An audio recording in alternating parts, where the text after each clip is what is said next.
휴가 기간들도 다들 보내시고, 근데 이제 또 연휴라서 이번 주가 또 많은 분들이 출타를 하신 것 같습니다. 우리 좌우 앞뒤 보시면서 한번 인사합시다. 무더운 여름 잘 살아남으셨습니다. 진짜 지난주, 그 전주까지 정말 폭염이었는데, 한 주 지나면서 그래도 아침, 저녁으로는 제법 선선한 게, 그죠? 예. 선풍기 안 틀고 에어컨 안 틀어도 밤에 이제 잠자기 좀 편안한 계절이 된 것 같습니다. 그런 거 볼 때마다 참, 신비하다. 참, 하나님의 섭리가 놀랍다. 그와 반대로 우리는 참 조금 더우면 막 죽겠다 하다가 한 2, 3도 떨어지면 야, 살겠다.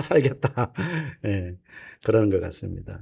여름 건강하게 잘 나셔서 참 감사합니다.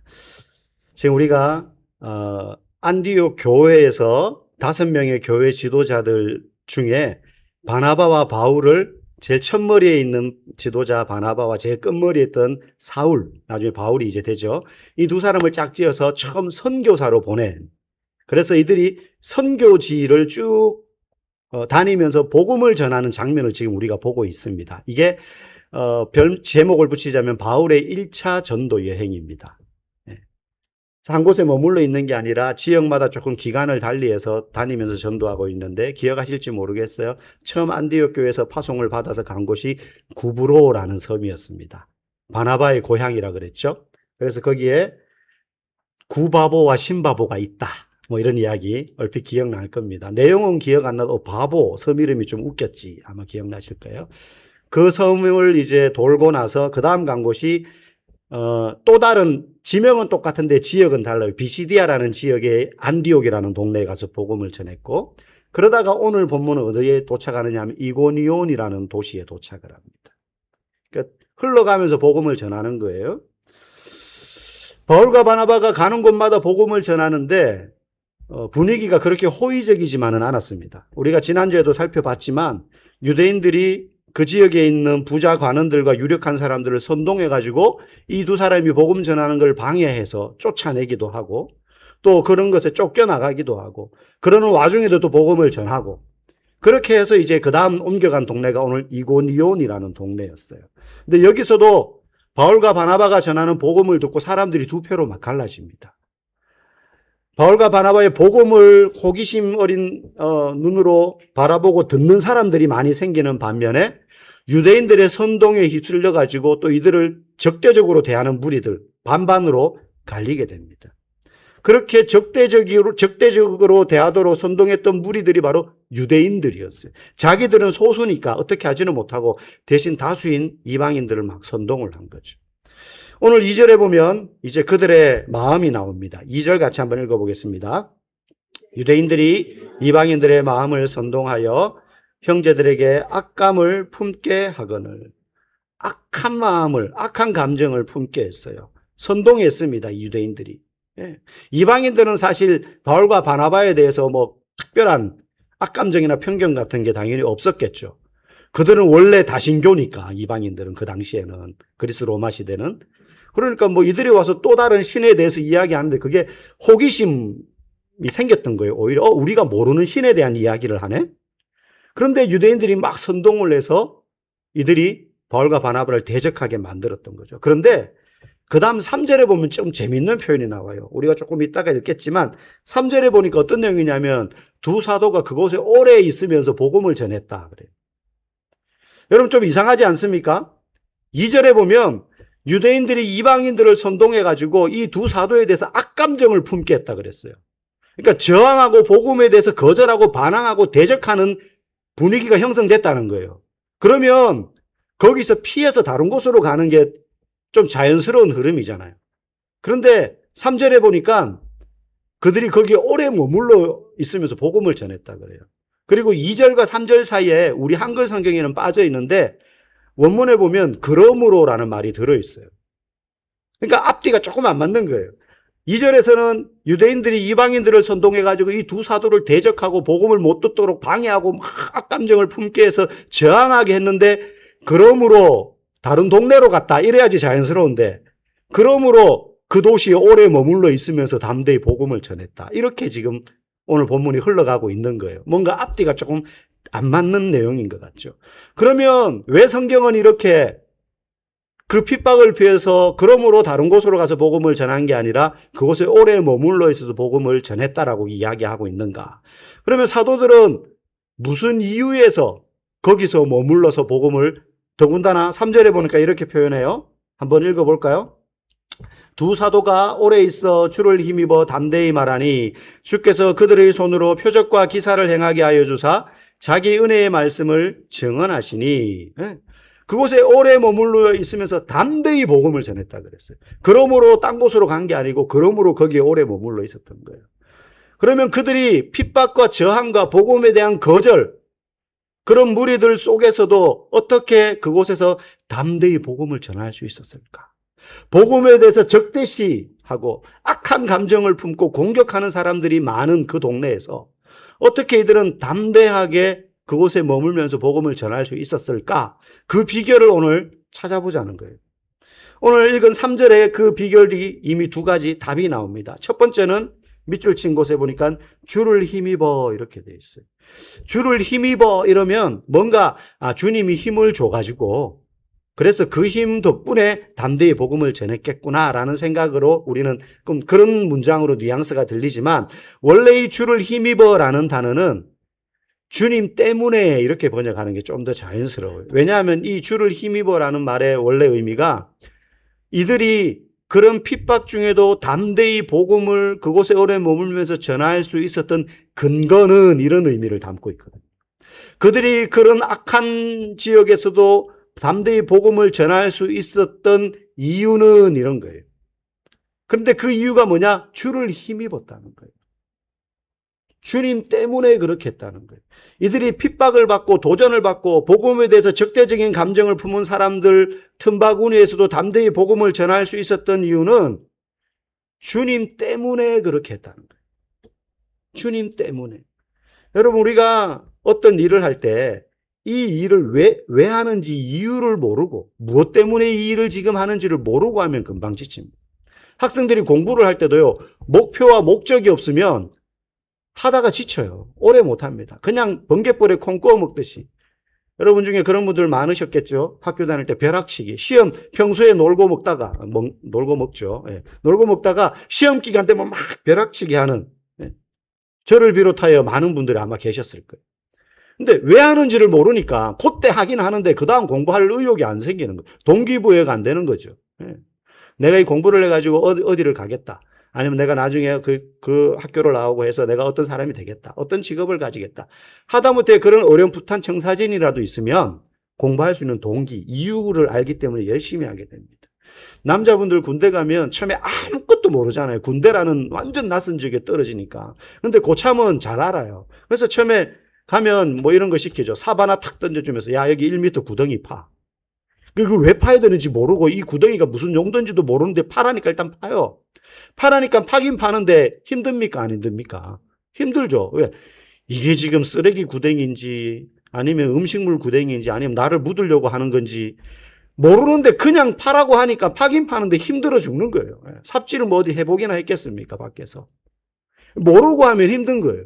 근데 그걸 시키는 선임 고참은 알죠. 이걸 왜 파라고 하는지. 자기는 시키니까. 그러니까 모르고 하면 금방 지치고 힘이 들 수밖에 없어요. 의미를 모르니까. 복음을 전하는 일을 할 때에도 그 일을 하는 이유와 근거, 동기 이런 게 없으면요. 전도 좀 한번 해보려고 하다가 몇 번 해보고는 에이 안 해 이렇게 돼버리는 거예요. 오늘 이 두 사도들이요.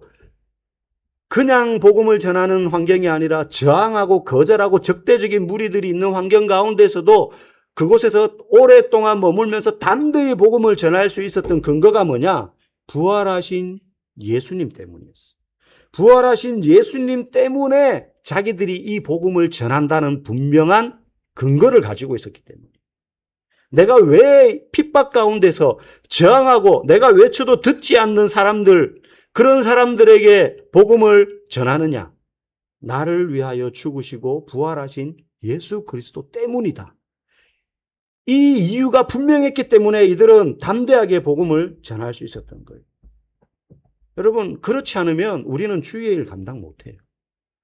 저와 여러분이 교회에서 주를 섬기고 복음을 전하는 일을 하는데 부활하신 예수님 때문에 내가 지금 이렇게 한다. 이 동기와 이유와 근거가 내 안에 충분하지 않으면 하다가 금방 지치게 되어 있습니다. 안 그래도 예수 믿으라 그러면 무관심하거나 적대적이거나 우리 주변의 환경이 조롱하거나 거부 반응이 당연한데 이걸 내 힘으로, 내 의욕으로, 내 실력과 의지로 나에게 근거를 두고 하려고 하면 얼마 못한다는 거예요.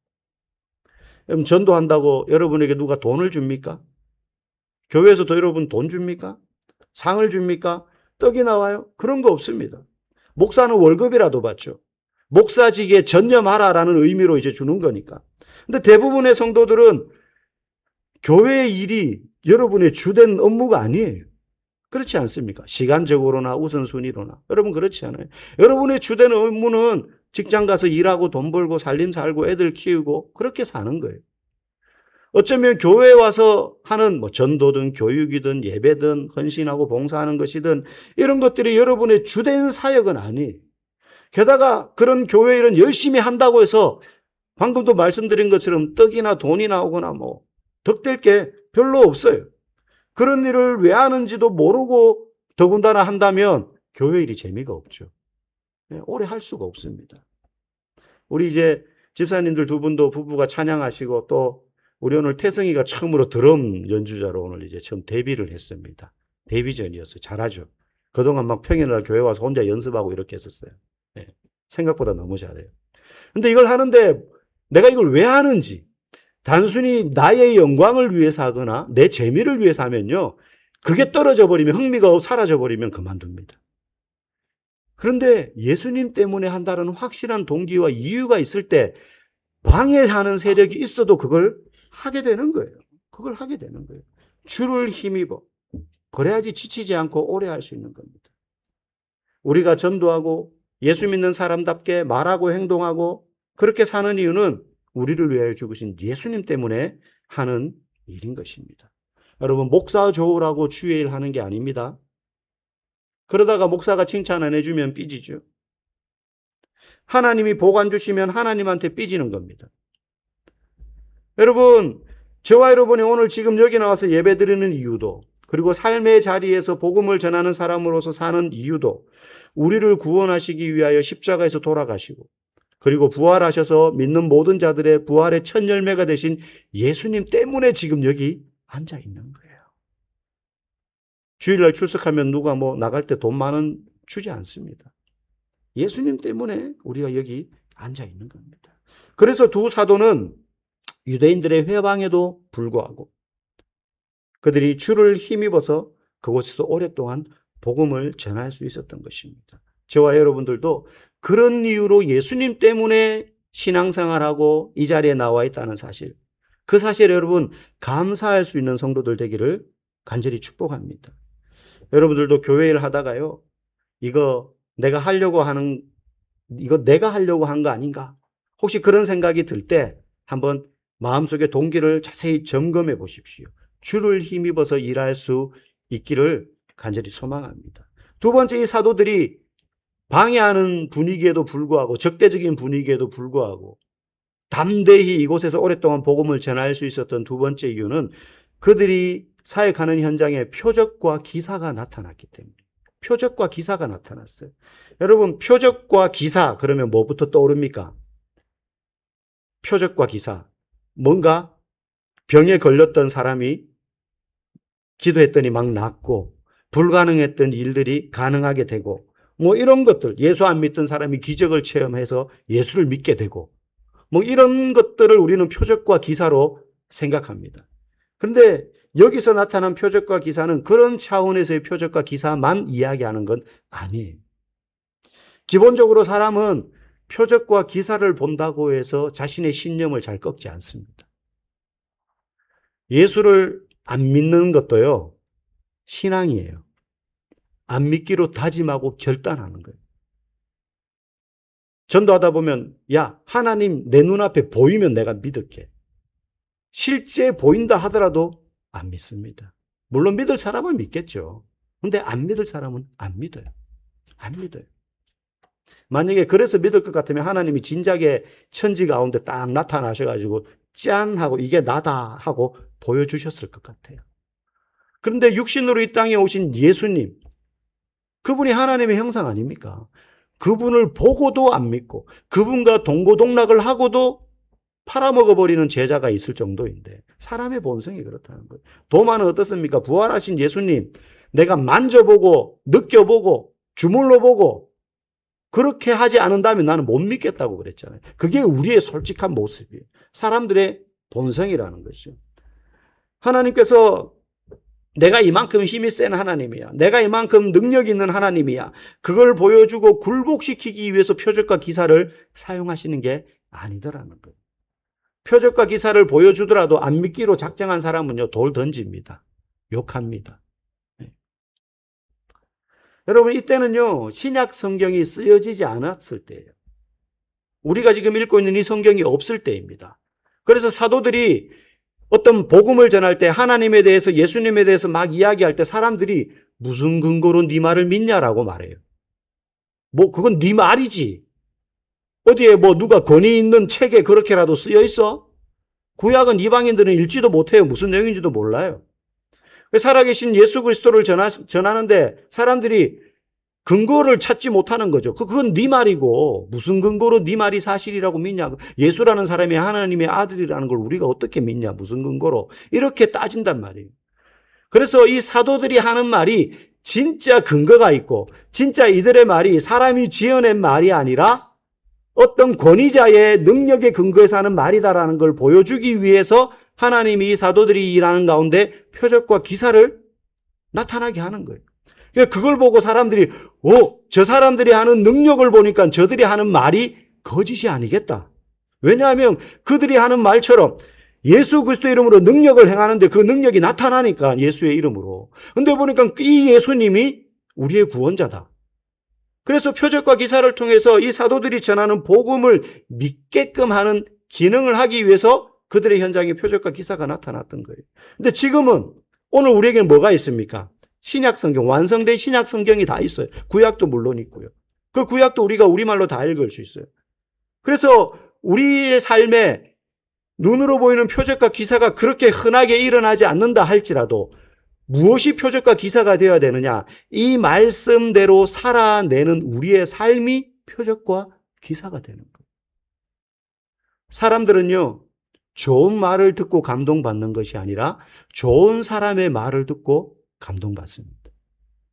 좋은 사람의 말을 듣는 거예요. 우리가 좋은 말은 얼마든지 할 수 있어요. 예수님에 대한 이야기도 하고 하나님의 사랑에 대해서 이야기하고 내가 경험한 그 은혜를 막 말할 수 있어요. 그런데 내 삶이 내가 전하는 복음과 일치하지 않는 삶을 산다면 그 말은 헛소리예요, 헛소리.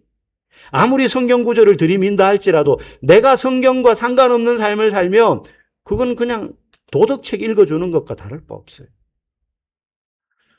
여러분, 우리가 말씀대로 살아내는 삶을 살 때 우리의 삶이 표적과 기사가 되는 겁니다. 내가 말씀대로 이런 어려움에 처했을 때 이렇게 기도했더니 이 말씀을 붙잡고 신앙생활을 했더니 하나님이 내 삶에 이렇게 문제를 해결해 주시더라. 하나님이 내 인생 가운데 이렇게 일하시더라. 그러면서 말씀에서 말하는 대로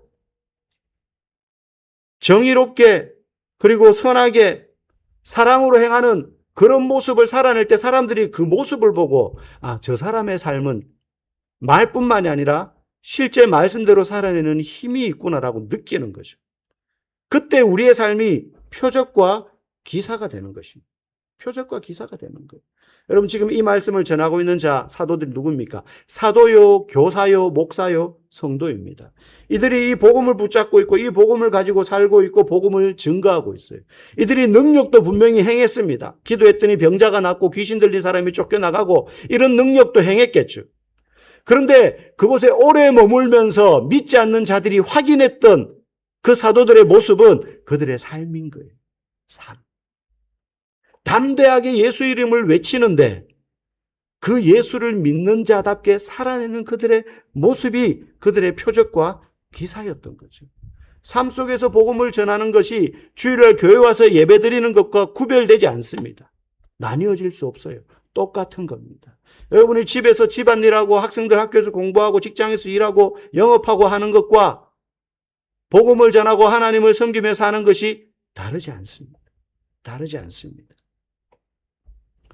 삶이 주의 일을 감당하는 것이 될 때 우리가 그 삶 속에서 어려움을 겪는다 할지라도 하나님이 그 삶 가운데 위기를 돌파하고 이겨낼 수 있는 능력을 주시는 거예요.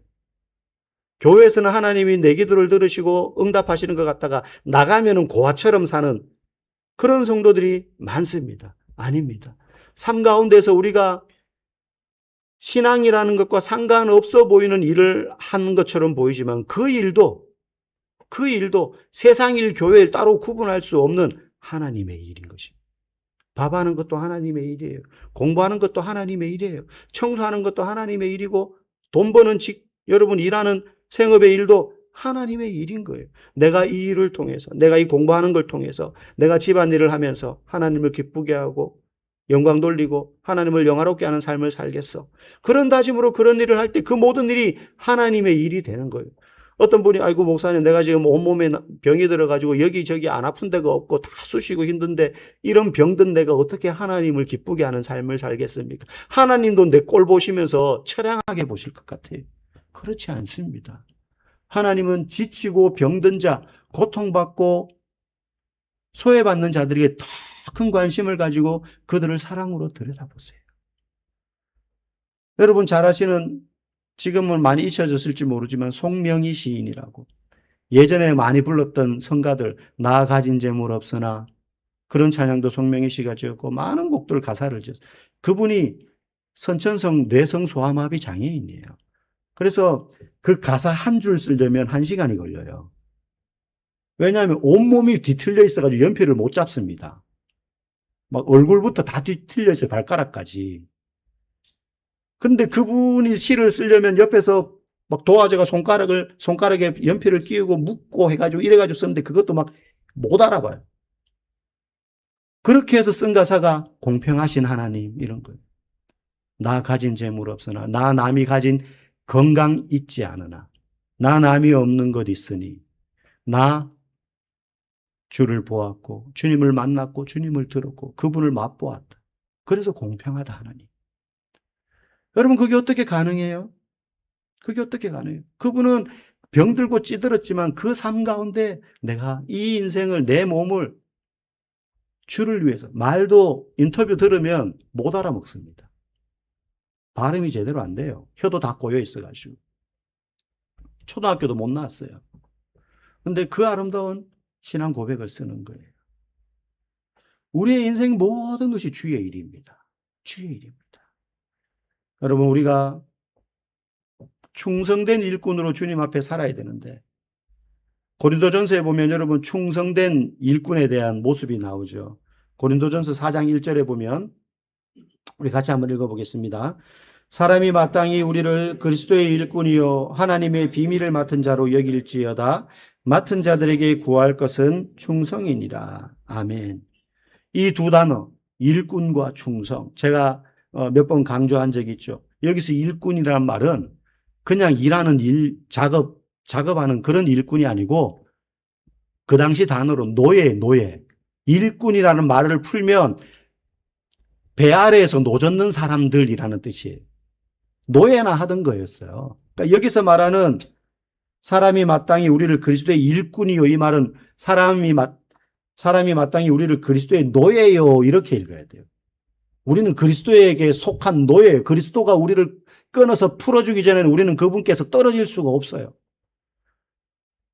여러분 배 밑에서 전쟁 중에 쇠사슬에 묶여서 노젓는 노예가 이 배가 어디로 가는지 지금 전황이 어떻게 되는지 궁금해할 필요가 없잖아요. 그냥 북소리 따라가지고 템포 맞춰서 빨리 졌다 늦게 졌다 오른쪽 졌다 왼쪽 졌다 하면 되는 거예요. 무슨 말이냐? 하나님이 우리에게 일을 맡겼을 때는 묵묵히 그 일을 계속할 그 책임만 우리에게 있다는 거예요. 주의 일 하다 보면 처음에는 의욕을 가지고 내가 이것도 봉사하고 저것도 봉사하고 하다가 옆에서 막 호비고 후비고 꼬집고 막 그런 사람들이 있습니다. 환경이 그렇기도 하고 옆에 있는 사람이 나를 막 못 살게 굴기도 하고 괜히 상처도 주고 막 상처도 받고 때로는 자기가 자기 발 걸어서 넘어지기도 하고 막 그럽니다. 신앙생활 하다가. 그래서 봉사하다가 나 안 해 하고 때려치워요. 여러분 그건 일꾼이 아닙니다. 억울할 수 있죠. 오늘 사도들이 복음 전하는데 뭘 잘못했다고 적대적으로 행하고 막 이제 그 다음에 가면 루스드라 이런 데 가면 막 돌 던지고 그렇게 해요. 억울할 수 있죠. 얼마든지 항변할 수 있습니다. 그러거나 말거나 이 사도들은요, 일꾼임을 알아서 뭐 하느냐? 충성해요. 충성하는 자의 가장 대표적인 모습이 뭐냐? 옆에서 발을 걸든지 때리든지 뒤통수에다 대고 욕을 하든지 뭐라고 하든지 그냥 묵묵히 그거 하는 거예요. 묵묵히. 묵묵히. 묵묵히 예배의 자리를 지키고 묵묵히 기도의 자리를 지키고 묵묵히 전도의 자리를 지키는 거예요. 그게 일꾼에게 요구되는 충성됨이에요. 충성됨. 오늘 이 두 사도는요, 방해하고 꼬집고 적대적으로 대하고 그렇게 하는 사람들 틈 속에서도 묵묵히 충성된 일꾼으로 그 일을 감당했습니다. 여러분, 목사가 볼 때도 묵묵히 그 일하는 성도가 참 예쁜데 하나님이 그 성도를 볼 때는 목사는 사람인지라 그 감정을 다 표현도 못하고 어떻게 뭐 이야기해 주지 못할 때 많지만 하나님은요, 복과 사랑을 쏟아부어줘요. 뭘 잘해서가 아니에요. 큰 걸 해서가 아니에요. 정말 일하기 어려운 환경, 자기 먹고 살기도 바쁘고 가정 건사하기도 힘든데 그 자리에서 나와 묵묵히 그 사명을 감당하는 성도를 보면 하나님은 충성된 일꾼으로 보시는 거예요. 저와 여러분들이 오늘 이 두 사도가 어려움 가운데에서도 주를 힘입어 주님 때문에 그 일 감당하고 그리고 기사와 표적이 나타나는 것처럼 저와 여러분의 삶에도 우리의 삶이 기사와 표적이 되어서 말씀대로 살아내어 어떤 환경에서도 묵묵히 그 사명을 감당해 나가시는 충성된 성도로서 일꾼으로서 그 사명을 잘 감당할 수 있기를 주의 이름으로 간절히 축복합니다.